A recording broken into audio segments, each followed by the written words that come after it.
Ako po ay sobrang saya po.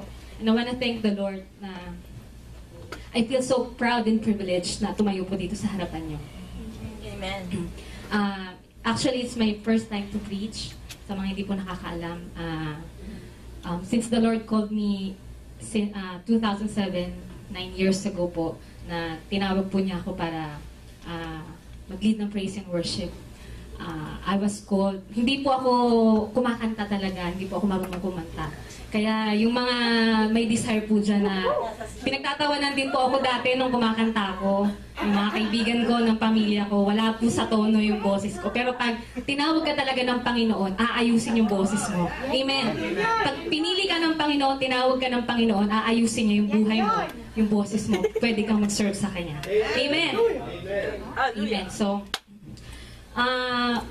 gusto ko din pong i-take yung opportunity na to para magpatotoo, para mag-testify po sa ginawa ng Diyos. Actually, last week, sinabihan po ako ni Pastor Ronnie na mag-testify. Sabi ko, Pastor, next week na lang pag nag-speak ako para masaya. Sabi ko. Para, ubos din na oras. So, nung sa mga hindi pa nakakaalam, last February, nakunan po ako. So, alam niyo po, nabuntis ako noon, nakunan po ako. So, very depressed po talaga, malungkot, kasi it was my second miscarriage na po. So, yung una ko po, dati pa sa Philippines, tapos yung ngayon po dito. So, malungkot po ako. Nagtatanong ako sa Lord, bakit? Pero, sabi nga, wala tayong karapatang magtanong sa Lord, kasi alam ni Lord kung anong plano niya sa atin. Amen. So, last week, Monday, nagpa-check up po ako ulit. And praise God, positive po. 9 weeks po, praise God. And sabi po ng doktor, very, very good daw po ang heartbeat ni baby. So, I praise God, I thank the Lord. At alam ko po, kasi po, nasa goals list ko po yun this year. Talaga, na gumagawa po kasi ako, bago po matapos ng taon, gumagawa po ako ng mga goals list kung anong gusto kong mangyari sa akin para sa susunod na taon, at pinagpe-pray ko po yun sa Lord. And kasama po yun, kaya na-depress po ako nung hindi natuloy. So, pero praise God, ang delivery date ko po, expected delivery date, December, kaya habol pa rin this year. Amen! So, kayo na po ang next. Lahat po ng goals natin, pinagpe-pray po natin, I believe, this year po mangyayari po yun. Amen! Pwede po ba tayong tumayo? Amen. Praise God. Hallelujah. At maghawak-hawak po tayo ng kamay. Hallelujah. Sabi po sa salita ng Panginoon, whenever there's two that touch and agree concerning anything here on earth, it will be done by the Father in heaven. Amen. So let's close our eyes. Let's believe that today. Hallelujah. Good morning, Father God. Good morning, Lord Jesus. Good morning, Holy Spirit. Hallelujah. Thank you, Father God, na pinagsama-sama mo kaming lahat dito, Lord God. We believe, Panginoon, sinabi mo sa iyong salita, you promise us, Lord God, whenever there's 2 or 3 gathered in your name, you are in the midst to bless, Lord God. Hallelujah. Lord, maraming pong salamat. Ibuhos mo ang iyong kapangyarihan, Lord God. Ibuhos mo, Lord God, ang iyong anointing, Panginoon. Hayaan mo, God, hindi po ako ang makita, kundi kayo, Lord God, na nangungusap sa Kanya. Let your words be powerful, Lord God, na ma-pierce sa bawat puso ng bawat isa, Panginoon. Let your words inspire them, Lord God. Let your words encourage them, Lord. Hallelujah. At hindi lang po namin marinig ang iyong salita, Lord. Hallelujah. Kundi gawin po namin sa aming mga buhay. Hallelujah. Lord, hayaan mo, God, na maging successful kami sa lahat ng aming gagawin, Panginoon. Dahil alam namin, kasama ka namin, O God. Maraming salamat, Panginoon. Hallelujah. Let our hearts overflow with joy, O God. Let our hearts be responsive to you, Panginoon. At hayaan mo, Lord God, maging excited ang bawat isa sa gagawin mo ngayong umaga, Panginoon. We lift up to you this morning, Panginoon. Let your words be powerful, Lord God. In Jesus' name. And everybody say, Amen. Let's give God the glory. Hallelujah! Praise God! Hallelujah! Hallelujah! Thank you. Thank you, Lord. Thank you, Lord. So, ang topic ko po ngayon, thank you, Lord. Pwede pong flash. Kahapon ko po lang yan na kagabi lang, actually. Basahin nga po natin ng malakas. 1, 2, 3, go! You are destined to succeed. Amen. Amen. Amen. Praise God. So, bago po ako magbigay sa mga points, let us discuss, let us define success. Kasi minsan po, ano tawag dito? Nami-misunderstood po yung meaning ng success. Sabi po dito, success is the completion or fulfillment of God's given destiny or purpose in your life. Ibig sabihin, success, hindi lang po ibig sabihin may bahay ka, may sasakyan ka, o nakatapos ka ng pag-aaral, you have your master's degree, you have your doctor's degree, top 1 ka sa class. It's not success. Sabi, hindi lang yung marami kang kakilala, mga matataas na tao, you have your connections, it's not success. Success is simply discovering your purpose in life and fulfilling it. Amen. Amen. Tapos, sabi, the greatest tragedy in life is not death, but living your life without a purpose. Because without purpose, hindi po alam kung bakit sila nabubuhay. Kaya yung iba nagpapakamatay, nagsusuicide. Yung iba naman, nagpapakamatay unti-unti. Ibig sabihin, umiinom ng alak araw-araw, nagda-drugs, nagsusmoke, hindi lang araw-araw, every minute, every second, hindi nila mapigilan yung sigarilyo. Dahil hindi nila alam, hindi pa nila nakikilala ang Panginoon. Hindi nila alam, meron pang mas importante dun sa ginagawa nila. Sinasayang nila yung buhay nila kasi hindi nila alam kung saan sila pupunta. Walang direksyon yung buhay nila. Amen? Sabi din, success is not measured by what you've done compared to what others have done. It is not competing with others. Kasi minsan, feeling natin successful tayo kapag naaangatan natin yung ibang tao. Pag mas mayaman tayo dun sa isang tao, pag nakatapos tayo dun, kaysa dun sa isang tao, feeling natin successful na tayo. Hindi po. Kasi parati pong may makikita tayong may lesser sa atin. Parati pong ganun. Pero hindi po ibig sabihin na mas nakakaangat tayo, successful tayo. Sabi po, success is not measured by what you've done to what others have done. Instead, success is measured by what you've done compared by what you should and could have done. So, the only person na nakakaalam na successful ka ay ikaw at ang Panginoon. Amen. Hindi po tayo nakikipagkompetensya sa ibang tao kasi nga meron nga po tayong purpose sa buhay natin. Kwento ko lang po. Kwento. Nung second year high school po, ako nagtapad po ako sa klase. Hindi naman ako nagyayabang. Para stored knowledge lang naman. Ang tawag dito. Yun po, nagtapon ako very first time in history. Kasi hindi po ako mahilig mag-aral nung kabataan ko.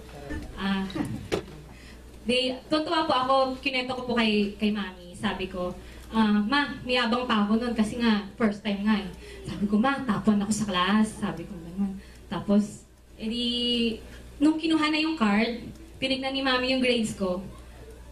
Sabi ko, parang nakatingin lang siya. Sabi ko, ma, hindi ka ba natutuwa? Sabi ko, ganun, tapon ako. Sabi niya, sigurado ka, tapon ka? Sabi ko, oo naman, nakita mo naman doon kasi sa board nakalagay po ng pangalan ko. Sabi ko, nakita mo naman sa blackboard, nakasulat yung pangalan ko. Sabi ni mami sa akin, paano ka naging top 1? 80 lang. Sabi niya, ganun. 80 lang, top 1 ka? Sabi niya, hindi ka namang matalino. Ing-ing lang yung mga classmate mo. Mas lalo silang di nag-aaral sa'yo.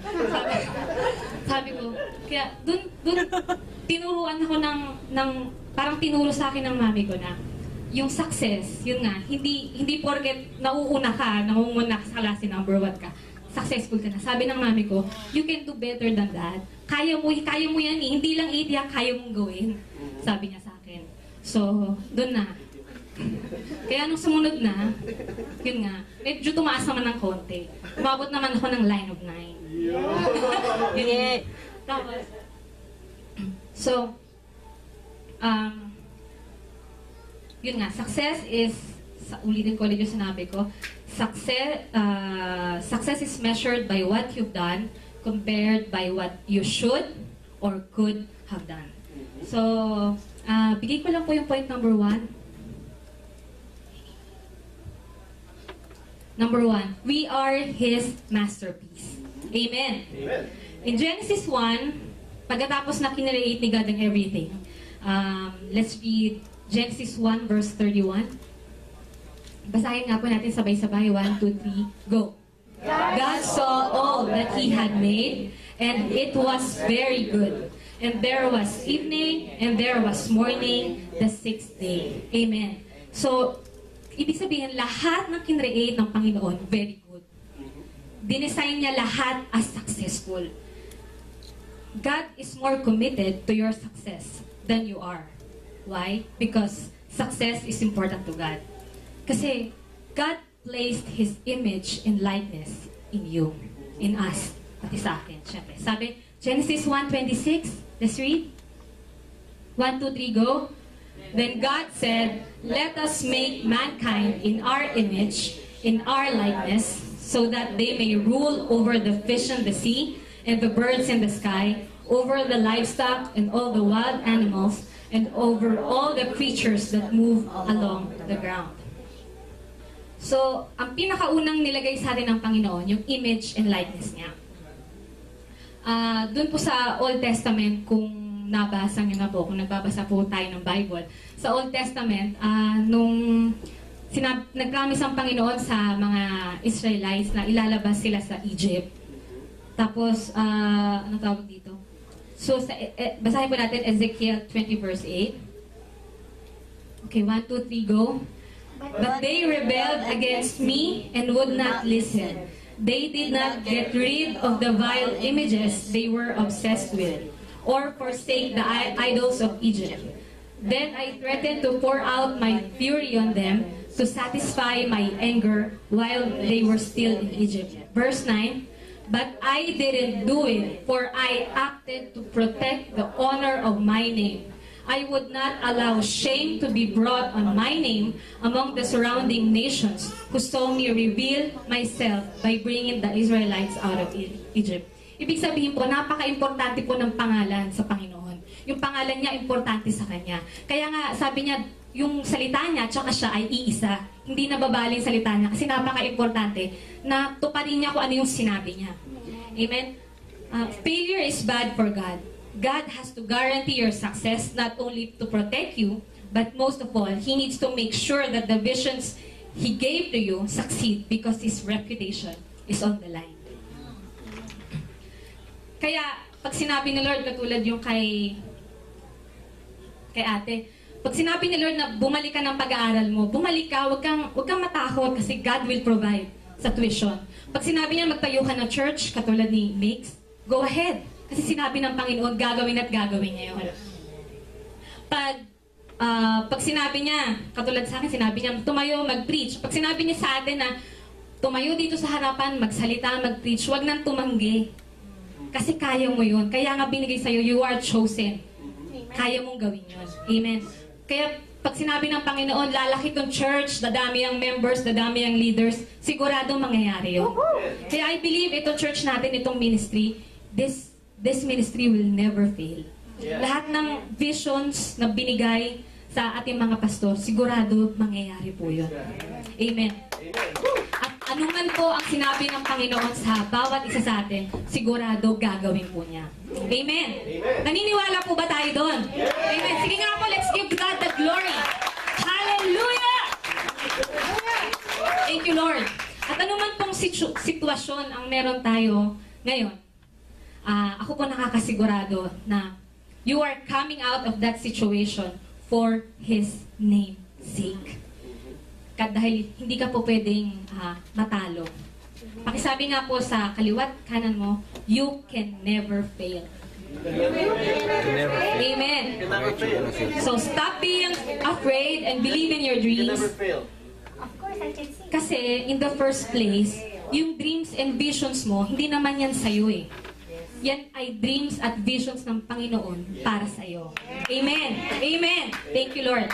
Amen. So, point number 2 po, you have to submit to God's laws. Amen. So, basahin po natin Joshua 1 verse 8. 1, 2, 3, go. Keep this book of the law always on your lips. Meditate on it day and night so that you may be careful to do everything written in it. Then you will be prosperous and successful. Sabi, keep this book of the law always on your lips. Hindi lang dito. Hindi lang basa ng basa. Kailangan sinasabi natin. Kaya pag nagbabasa po ng Bible, I advise po na basahin po natin ng malakas. Wag lang po yung mata po natin kasi mas powerful pa pag binabasa natin sa Biblia. Tsaka mas nasasanay po tayo para mas nagiging confident po tayo lalo na pag sinabi na po ng Panginoon na tinawag na po niya tayo na mag-share ng salita niya. Amen? Amen. So, God is very wise. He made laws to guarantee your success.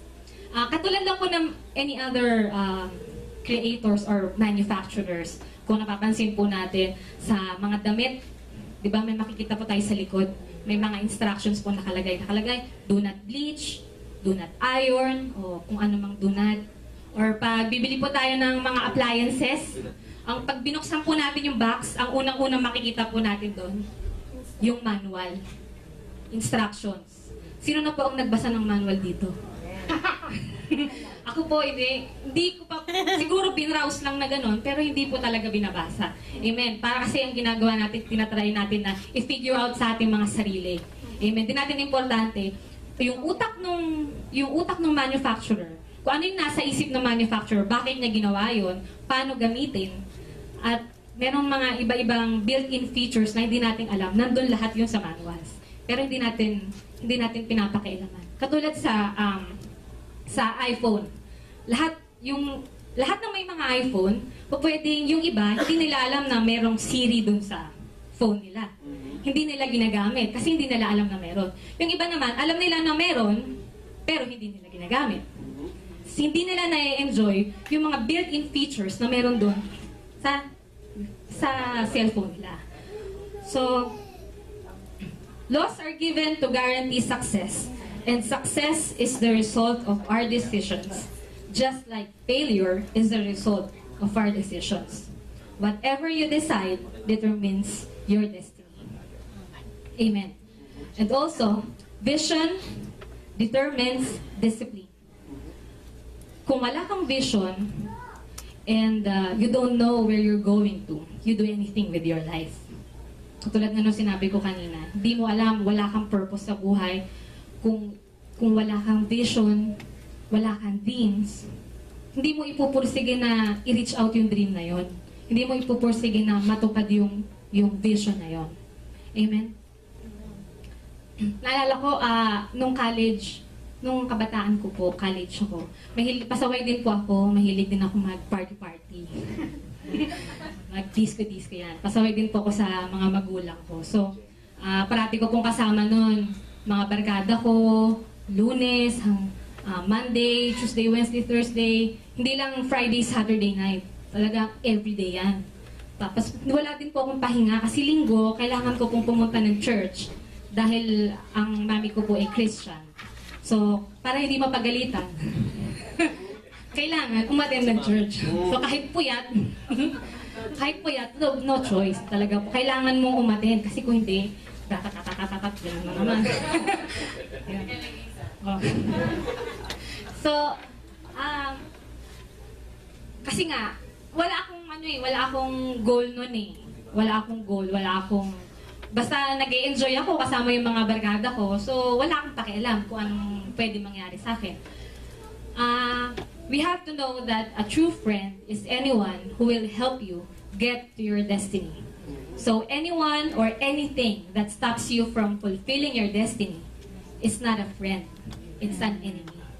So, hindi ko naman sinasabing layuan mo yung mga kaibigan or yung mga ano. Kung hindi mo kayang kontrolin yung sarili mo at alam mong imbis na ikaw ang makakapag-impluensya, sila ang makakapag-impluensya sa'yo, iwasan mo. Kailangan palakasin mo muna yung sarili mo sa Panginoon, sa Word of God, para next time na magkita man kayo, magsama kayo, meron kang ikaw ang makakapag-share sa Kanya. Ikaw ang makakatouch sa Kanya. Amen? Amen. Sabi nga, 1 Corinthians 15 verse 33. Nilagay ko ba? Wala. Wala ba? Sorry, ito na. Sabi, 1 Corinthians 15 verse 33, do not be deceived, bad company corrupts good character. Amen. So kung sino yung madalas mong kasama, malamang kahit na gaano ka katino o gaano ka pa kabait, darating at darating ang araw, kung talagang everyday mong kasama yan, talagang mapapasama ka sa kanila. Amen. Decisions determines success. God wants us to live our lives without regrets. That's why He protects us by giving us laws. If you obey God, you will never have regrets. Kaya nga po sa ating binigay ang Bible, hindi lang po, minsan kasi basa-basa lang tayo basa-basa lang. Hindi lang po yung binabasa, meron po dyan nakapaloob, dyan po lahat ng laws, lahat ng instructions kung paano po tayo mabuhay. Sabi nga, lahat ng solusyon sa problema nandyan. Kailangan nating basahin, kailangan nating i-meditate day and night. Amen. Amen. So, Jeremiah 1 verse 5. Amen. Basa po tayo. 1, 2, 3, go. Before I formed you in the womb, I knew you. Before you were born, I set you apart. I appointed you as a prophet to the nations. Next verse, Jeremiah 29 verse 11. For I know the plans I have for you, declares the Lord. Plans to prosper you and not to harm you. Plans to give you hope and a future. Dahil po ang ating point number 3, your success is already finished. Amen. Amen. Whenever God starts something, it's evidence that it's already finished. In other words, God would not allow you to exist unless there was something already finished that you were born to start. Amen. Ulitin ko po. God would not allow you to exist unless there was something already finished that you were born to start. Basahin po natin Ephesians 2 verse 10. 1, 2, 3, go. For we are God's handiwork, created in Christ Jesus to do good works, which God prepared in advance for us to do. So, ibig sabihin, gano'n man kadaming tao dito sa mundo, bilyon-bilyon na tao, we are not a mistake. Kaya po tayo kinreate ng Panginoon, meron po tayong assignment. May purpose na nilagay ang Panginoon sa bawat isa. Kailangan pong hanapin natin yon at i-fulfill po natin yun. Paano natin hahanapin? Kaya nga po may Bible. Andun po lahat ng instructions. Amen. You were born to accomplish something specifically. There was something God wanted done that required you. Hindi yung katabi mo, hindi yung asawa mo, hindi yung anak mo, kundi ikaw. Kung ano yung sinasabi ni Lord na gawin mo, huwag mong iasa sa iba. Ikaw at ikaw lang ang makakagawa nun. So, you were born to win. So stop feeling bad about yourself because you are chosen by God. Kaya kung last week or last month, nag-fail po tayo, hindi po natakot ang Panginoon. Kasi you cannot fail. You will succeed for His name sake. Amen. Amen. Kaya nga po pag ang tawag dito, pag nagkakagawa po tayo ng kasalanan, meron po tayong conviction. Amen? Meron tayong conviction sa Holy Spirit. Kasi God wants to save you. He needs to make sure that you come back and fulfill your destiny. Kaya minsan may ginawa ka, hindi ka mapalagay. Talagang kailangan mo humingi ng tawad. Kaya minsan yung mga, ewan ko lang kasi ako naranasan ko din pong mag-backslide noon. Yun mga yung unang kunan ko po, tapos madaming magulo, ganyan, nag-backslide din po. So, pero hindi ka patutulugin ng Panginoon talaga, talagang babagabagin. Ano? Talaga mababagabag ka. Hindi ka matutulog, hindi ka makatulog, hindi ka, parang parati kang umiiyak, tapos wala ka ng ibang mapupuntahan, kundi Panginoon na lang. Amen. Kasi merong destiny na binigay sa iyo ang Panginoon, kailangan mong gawin yun. Sabi, kailangan mong tapusin kung ano yung sinimulan ng Panginoon. Amen. Amen. Kasi kung nag-backslide ako, di ako bumalik, wala ako dito, di ba? Amen. Amen. So, stop fixing your own life. Pag sa, yung sinabi ko po kanina, di ba, sa mga appliances manufacturers, sa manual, nakalagay po dun, pag meron pong defect, di ba sabi, ibalik sa manufacturers or sa authorized dealers. Kaya, huwag mong itry gawing mag-isa. O kaya huwag kang pupunta sa kung saan man. Kasi merong, kaya nga sinabing authorized dealers, merong mga unauthorized dealers.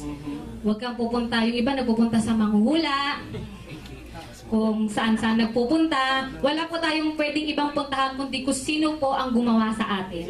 Siya lang po ang makakasolusyon, siya lang po ang makakaayos sa atin. Amen. So wala po talagang ibang daan, no other way, kundi si Jesus lang po. Amen. Basahin po natin Proverbs 19 verse 21. 1, 2, 3, go.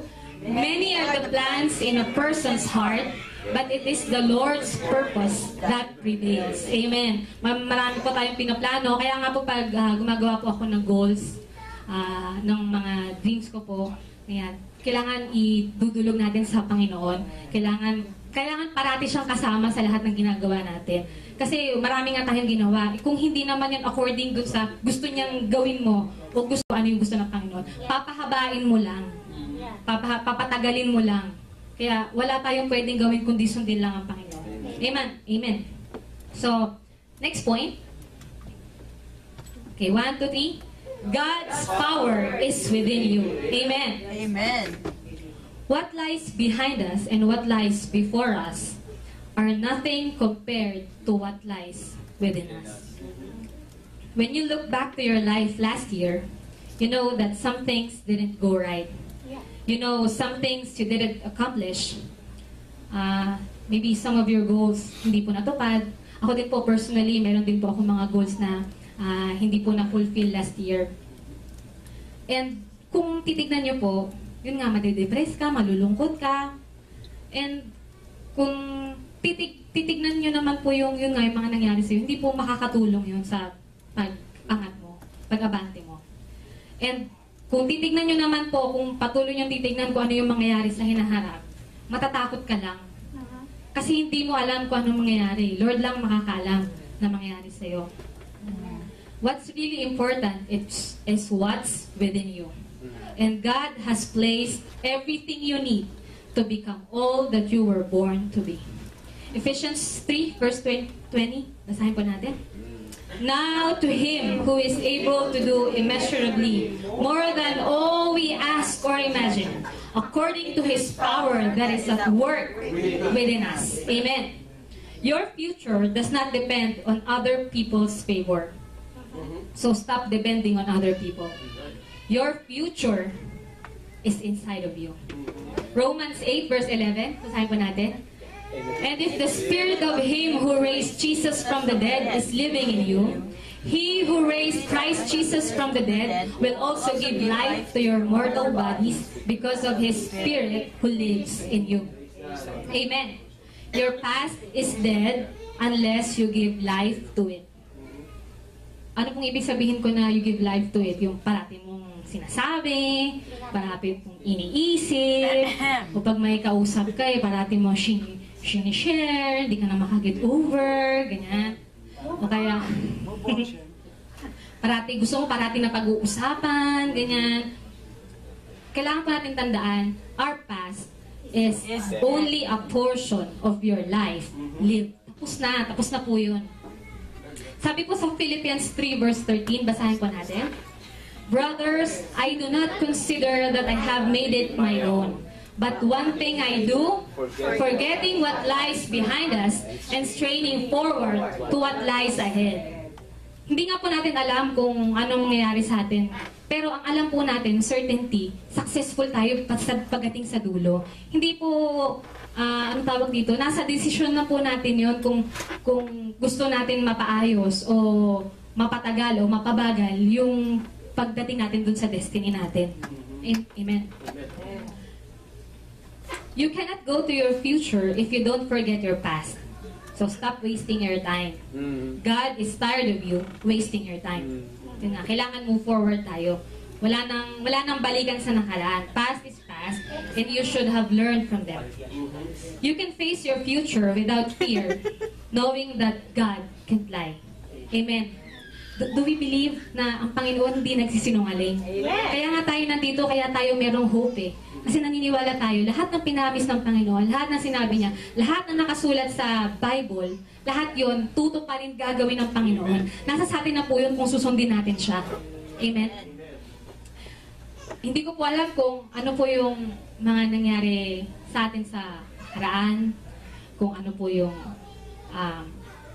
mga goals na hindi nangyari, yung mga dreams na minsan nakalimutan na natin, na yun nga hindi natupad, o may mga pangyayari po na nasabi tayo sa asawa natin, sa pamilya natin, na minsan dahil lang sa galit, nasabi natin. Ganun. Hindi ko po alam kung hindi ko po alam kung ano yung mga past ng bawat isa. Alam ko merong something dyan sa past na naaapektuhan tayo ngayon. Merong something sa past na hindi naman parati pero minsan bumabalik po sa atin. Don't let that setbacks keep you from fulfilling your destiny. Minsan yung relationship po natin sa asawa natin, sa magulang natin, minsan hindi yun the best relationship eh. Yung relationship natin kung kanino man, sa pastor natin, sa mga kasama natin, sa in-laws natin, minsan hindi perfect, hindi best.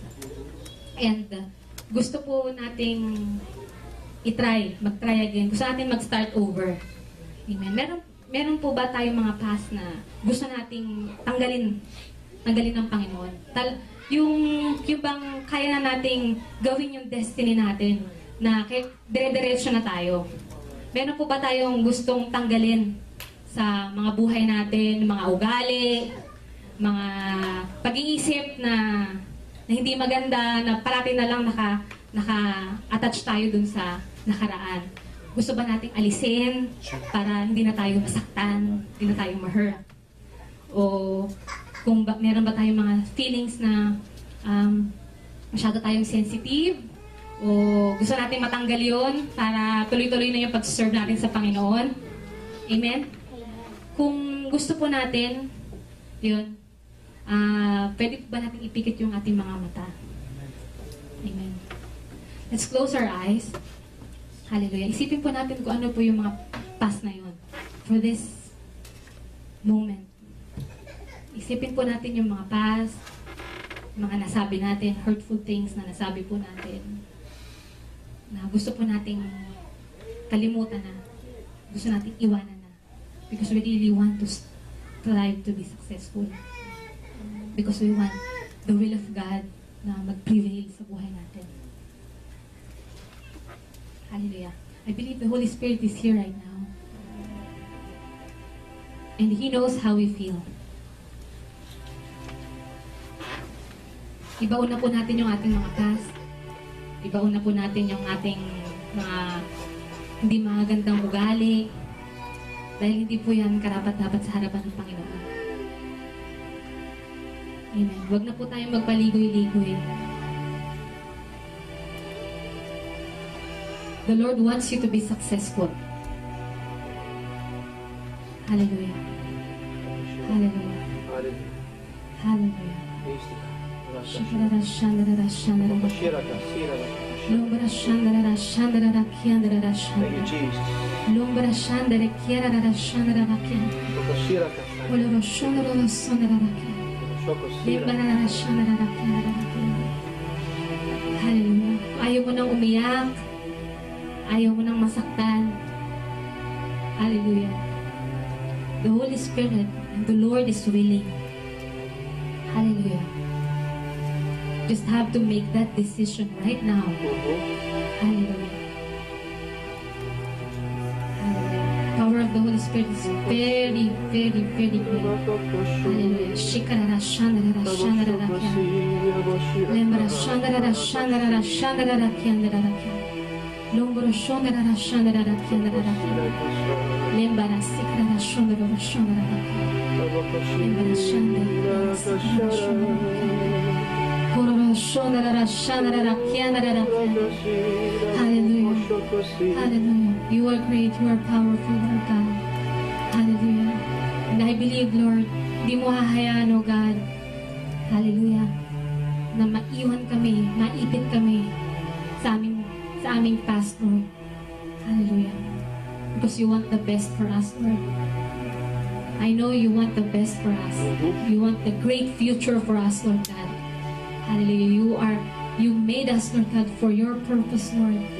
Hallelujah. Because you are great, we are destined for greatness, Lord God.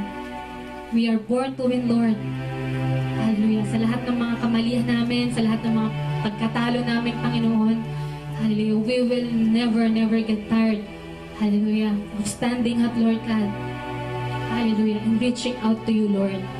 Because we know, Lord God, that you are the only one who can fix us, Lord. You are the only one, Lord God, na makakapag-ayos, Lord God, ng buhay namin, ng pamilya namin, ng sitwasyon namin, O God. Wala nang iba, Panginoon. Hallelujah. You are so powerful, Lord. Alam mo na kung saan kami pupunta. Hallelujah. So we are so thankful, Lord God. We are so thankful that we know you, Lord. Hallelujah. We love you, Lord God. We love you, Lord God. We love you, Lord God. Hallelujah. In Jesus' name. Amen. Hallelujah. Amen. Thank you, Lord. Wala na po bang pass? Praise God. Let's give God the glory. Hallelujah. Hallelujah. Praise you, Lord. Praise you, Lord.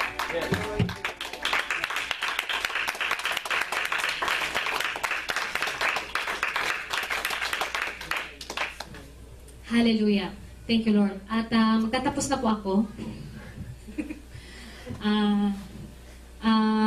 Papasalamat po ako sa inyo. I hope na hindi lang po, ang tawag dito, hindi lang kayo nakinig, kundi i-apply po natin sa buhay po natin. Kailangan everyday we work for our salvation. Kasi lahat na ginawa ng Panginoon, kaya niya pinadala yung si Jesus dito sa mundo, ay dahil sa'yo. Dahil sa'yo. Diyan sa katabi mo, dahil sa inyo. Dahil sa akin. Amen. So, bago po tayo gumawa ng kasalanan, bago po tayo magsalita, bago tayo gumawa, isipin po natin munang maigi. Hindi lang one time, twice, hindi lang gano'n, 100 times bago tayo magsalita. Amen. Para hindi natin masaktan, higit sa lahat, ang Panginoon. Amen. Because He created you. Kung meron mang nasasaktan, unang-una, ang Panginoon talaga. Hindi yung asawa mo na pinagsabihan mo, hindi yung kaibigan mo o yung magulang mo na pinagsalitaan mo na hindi maganda. Ang unang masasaktan, Panginoon. Kasi hindi kanya ginawa para gawin yan. Amen. Amen. Thank you, Lord. Amen. Praise God. Amen. Thank you, Lord.